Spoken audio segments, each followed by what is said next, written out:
বন্ধুরা, আমি এখন রয়েছি শাহজাদপুরের ঐতিহ্যবাহী একটি প্রাচীন শিক্ষা প্রতিষ্ঠান।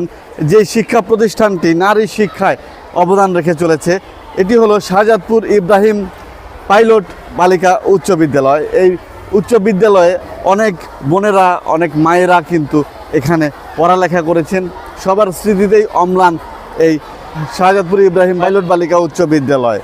এই প্রতিষ্ঠানটির যে সকল শিক্ষার্থী রয়েছে তাদের জন্য দোয়া রইল। আর একটি বিষয়, যে প্রাইভেট শিক্ষা প্রতিষ্ঠানের কারণে কিন্তু এই ভালো মানের সরকারি বা আধা সরকারি প্রতিষ্ঠানগুলো কিন্তু আসলে অবহেলিত রয়েছে।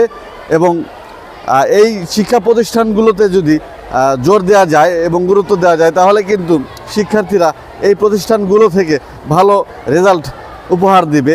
এবং আরও একটি দুঃখের বিষয়, সেটা হলো এরকম শিক্ষা প্রতিষ্ঠান থেকে শিক্ষার্থীরা কমে যাচ্ছে এবং প্রাইভেট শিক্ষা প্রতিষ্ঠানে ব্যাপক হারে বৃদ্ধি পাচ্ছে। তো শাহজাদপুরের জন্য সবাই দোয়া করবেন। এই শাহজাদপুর ইব্রাহিম পাইলট বালিকা উচ্চ বিদ্যালয়ের শিক্ষার্থী শিক্ষকদের জন্য সবাই দোয়া করবেন।